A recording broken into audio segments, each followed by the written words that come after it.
త్రాగునీరు, డ్రైనేజ్, వీధి దీపాలు ఇలాంటి కనీస మౌలిక సదుపాయాలు ఏవైతే అవసరముందో అదే మారిగా వేస్ట్ కాంపోస్ట్ పెట్టాం. మనం ఊరిలో ఉండే చెత్తంతా తీసుకొచ్చి ఎరువుగా మార్చి కాంపోస్ట్ ఎరువుగా ఉపయోగించాలని చెప్పి ఆలోచించాం.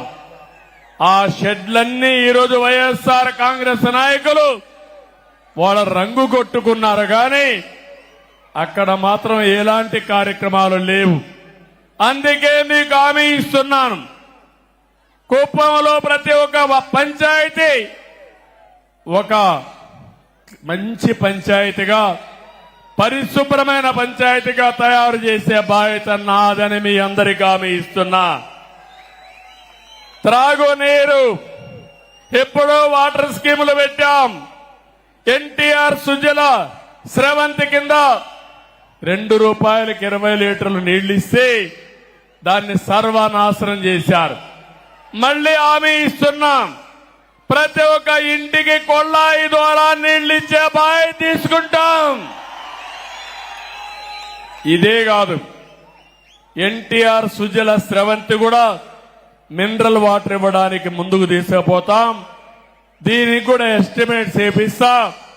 వార్ ఫుటింగ్ లో ఈ పనులన్నీ అవుతాయని చెప్పి నేను మీకు తెలియజేస్తున్నా.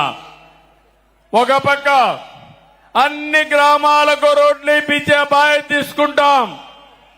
ఊర్లో సిమెంట్ రోడ్లన్నీ వేసే బాధ్యత తీసుకుంటాం. పొలాలకు కూడా రోడ్లు వేసే బాధ్యత తీసుకుంటామని మీ అందరికీ హామీ ఇస్తున్నా. దీనితో పొలం నుంచి ఏ మార్కెట్కు పోవాలన్నా వ్యవసాయ ఉత్పత్తులు సుజావుగా తీసుకుపోయే కార్యక్రమానికి శ్రీకారం చుడతాం. ఇప్పుడే వస్తానే పోయాను. హంద్రీ నీవా కాలువ మన నాయకుడు ఎన్టీ రామారావు గారు ప్రారంభించిన కాలువ శ్రీశైలం నుంచి 730 కిలోమీటర్లు పరమ సముద్రం మన నియోజకవర్గానికి వస్తుంది. నేను ఆ రోజు 1000 కోట్ల వరకు నీళ్లు తీసుకొచ్చాను. 700 అంటే దగ్గర 30 కిలోమీటర్ మన కాన్స్టిట్యున్సీకి వస్తే 31 కిలోమీటర్లు 1000 కోట్ల తీసుకొస్తే 5 సంవత్సరాలు వైఎస్ఆర్ కాంగ్రెస్ పార్టీ పాలనలో 5 కిలోమీటర్లు తీసుకొచ్చారు నీళ్లు. సినిమా షూటింగ్లు వేశాడు చూశారా తమ్ముళ్ళు? ఆ రోజు సెట్టింగ్లు పెట్టి ట్రాక్టర్లో నీళ్లు తీసుకొచ్చి నీళ్లు కాలువలో పోసి సీఎం పోతాన అవి కూడా బిరక్కెళ్లిపోయే పరిస్థితికి వచ్చారు. ఈ సంవత్సరం కృష్ణా నీళ్లు రావాలా లేదా అని మిమ్మల్ని అడుగుతున్నా. రావాలి అంటే గట్టిగా చప్పట్లు కూడా చెప్పండి. చెప్పారు.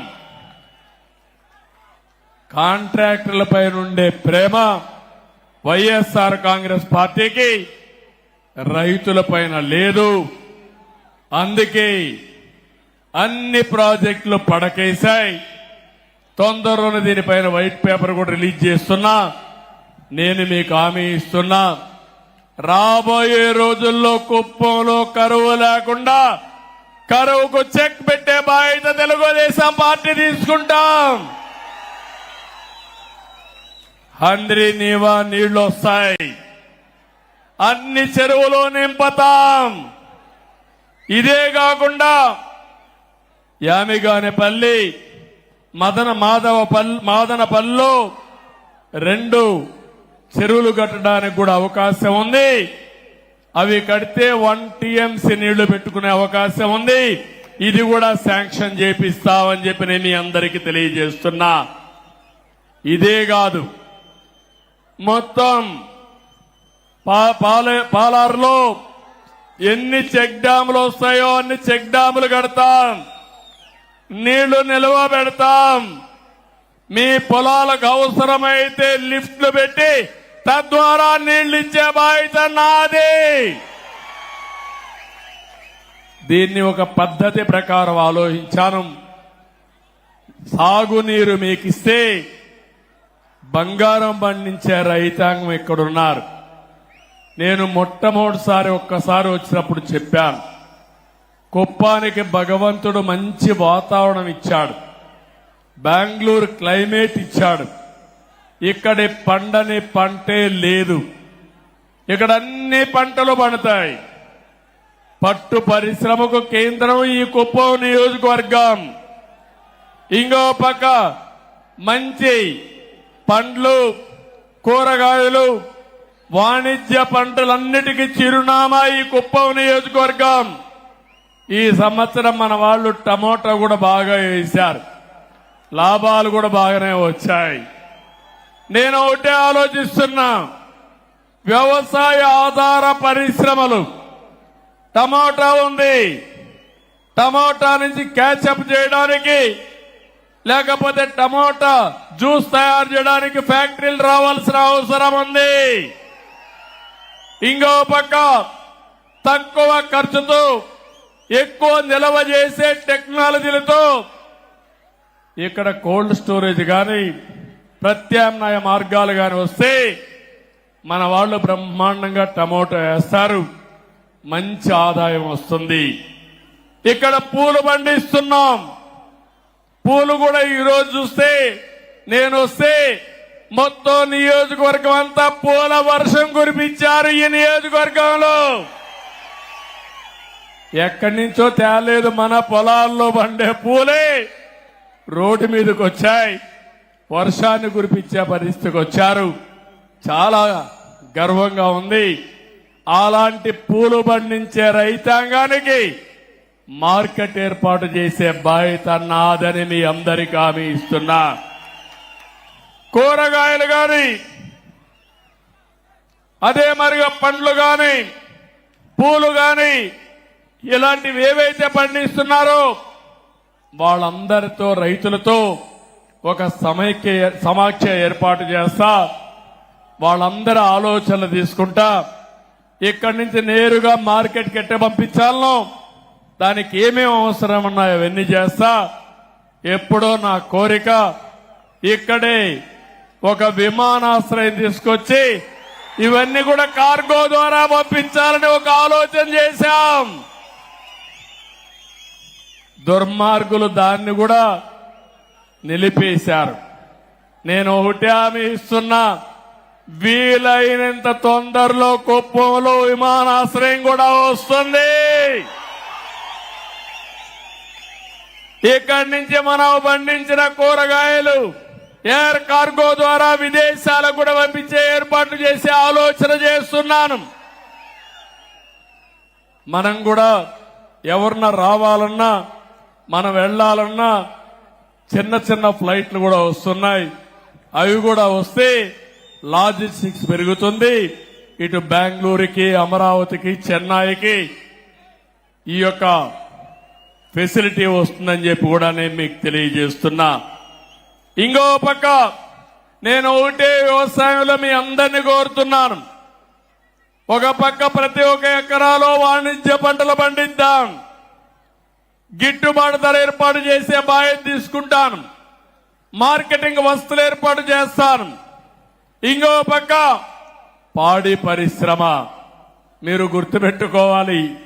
ఇప్పుడు నేను తొందరగా మీటింగ్ కూడా కంప్లీట్ చేయాలి. 5 అయితే మీకు జ్ఞాపకం వస్తుంది, మేము ఆవు పిలుస్తా ఉంటుంది మిమ్మల్ని అందరినీ, ఎందుకంటే పాలు పిండాలి. అది మీ ఎక్కడున్నా మీకు గుర్తొచ్చేస్తుంది. ఆ రోజు నేను ఇంటికి 2 ఆవులు పట్టిస్తానంటే నన్ను ఎగతాళి చేశారు, అవునా కాదా అని అడుగుతున్నా మిమ్మల్ని. ఆ 2 ఆవులే ఈ రోజు మనకందరికి జీవనోపాధి అయింది. కష్టకాలంలో వెసులుబాటు వచ్చింది, అవునా కాదా తల్లి అని మిమ్మల్ని అడుగుతున్నా. ఒకప్పుడు మగవాళ్ల పైన మీరు డబ్బులకు ఆధారపడేవాళ్లు, ఇప్పుడు మగవాళ్ళు మీ పైన డబ్బులకు ఆధారపడుతున్నారు, అవునా కాదా? అందుకే ఆలోచిస్తున్నా, ఈరోజు 3 లక్షల నుంచి 4 లక్షల లీటర్లు పాలు వస్తున్నాయని చెప్పారు. మన కుప్పంలో 10 లక్షల లీటర్లు పాల ఉత్పత్తి కేంద్రాలు పెట్టాలని, ఉత్పత్తి చేయాలని నేను ఆలోచిస్తున్నా. దానికి ఎన్ని ఆవులు కావాలన్నా పట్టిస్తాం. ఆవులకు మళ్ళా షెడ్లు కూడా వేయాలి. ఆ రోజు మనం అందరం కూడా షెడ్లు కూడా ఇప్పిస్తే అవి కూడా మానేశారు. రేషన్ కూడా ఆ రోజు మనం చూస్తే ఏ విధంగా చేయాలో ప్రయోగాలు చేశాం. ఈరోజు అవన్నీ పోయినాయి. దానా సబ్సిడీ అన్నీ పోయినాయి. మళ్ళా ఇప్పిస్తా, మిమ్మల్ని ఆదుకుంటాను. పాడి పరిశ్రమ, కోళ్ల పరిశ్రమ, అవసరమైతే గొర్రెల పెంపకం కూడా ఏది లాభదాయకం అవన్నీ చేస్తాం. ఇవన్నీ చేస్తే మా ఆడబిడ్డలు హనీ కూడా, తేనె కూడా ఉత్పత్తి చేయొచ్చు మన ఊర్లోనే. సిల్క్, మిల్క్, అదే మరి హనీ, ఈ 3 కూడా ఒక అనుబంధ కార్యక్రమాల కింద చేసుకుంటే మనకు ఆదాయం వస్తుందని చెప్పి కూడా నేను మీకు తెలియజేస్తున్నా. ఇంకొక పక్కన ఇవన్నీ చేసిన తర్వాత నేను ఒక ఆలోచన చేశాను. నేను ఆ మాట చెప్పాను, జీరో పావర్టీ. ఏ గ్రామంలో కూడా నిరుపేదలందరూ లేకుండా వాళ్ళకు ఆదాయం పెంచడానికి ఏమేం మార్గాలున్నాయో ఆలోచిస్తున్నాను. మనకుండే పెద్ద ఆస్తి జనాభా. ఒక ఇంట్లో 5 మంది కుటుంబ సభ్యులు ఉంటారు. పిల్లల్ని బాగా చదివిస్తే జీవితంలో సెటిల్ అవుతారు.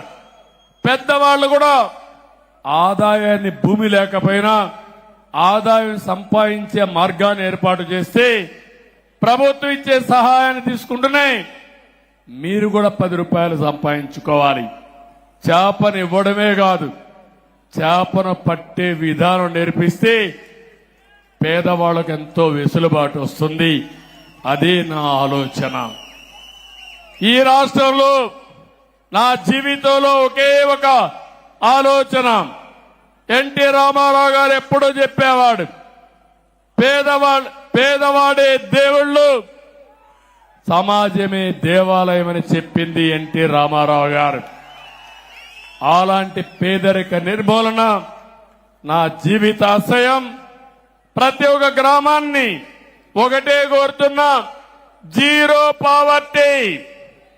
పేదలు లేని గ్రామం, పేదలు లేని మండలం, పేదరికం లేని కుటుంబం రాష్ట్రంలోనే, దేశంలోనే పేదరిక నిర్మూలనలో, ఆర్థిక అసమానతలు నిర్మూలించడంలో కుప్పం దేశానికి ఒక ఆదర్శం కావాలని మనస్ఫూర్తిగా కోరుకుంటున్నా. ఆశయం బానే ఉంది, ఆచరణ చెయ్యాలంటే మీ అందరి సహకారం నాకు అవసరం. మళ్లీ కుప్పం ఏరియా డెవలప్మెంట్ అథారిటీ ఒకప్పుడు పెట్టాను, ఇప్పుడు మళ్లీ కాడా పెడతాను. ఒక మంచి ఐఏఎస్ ఆఫీసర్ ఇక్కడనే పెడతాను. మీ సమస్యలన్నీ పరిష్కారం చేస్తాను. మీ ఆదాయాన్ని పెంచే మార్గం, ఆలోచనలు ఇస్తా, అమలు చేసే బాధ్యత అప్పచెప్తారని కూడా మీ అందరికీ తెలియజేస్తున్నా. అది కూడా ప్రారంభిస్తాను. ఒక ప్రణాళిక తయారు చేసి ఆ ప్రణాళిక పెట్టి ఇవన్నీ కూడా అమలు చేయడం కోసం ముందుకు పోతాం. ఇంకో పక్క మన నియోజకవర్గంలో 2 కోరికలు కోరారు. మల్లన్నూరుని మండల హెడ్ క్వార్టర్ గా చేయమని, అదే మరి రాళ్ల బదుగూరు ఇంకొక మండలం చేయమని నేను నిన్నే ఆదేశాలు ఇచ్చాను. ఈ 2 మండలాలు కూడా ఏర్పాటు చేస్తున్నాం. ఇప్పుడు మున్సిపాలిటీ 4 మండలాలున్నాయి. భవిష్యత్తులో 6 మండలాలు మున్సిపాలిటీ ఉంటుందని ఈ సభాముఖంగా మీ అందరికీ తెలియజేస్తున్నా. ఇక్కడికి వచ్చినప్పుడు కుప్పం బస్టాండ్ తమ్ముళ్ళు, ఇక్కడ బస్సులు కూడా దొంగిలిచ్చారు దొంగలు. ఇక్కడి నుంచి బస్సులు వేసుకోవచ్చు, తప్పు లేదు. కుప్పంలో ఉండే బస్సులు తీసుకుపోయారంటే వీళ్ళని ఏమనాలో మీరే ఒక్కసారి ఆలోచించండి.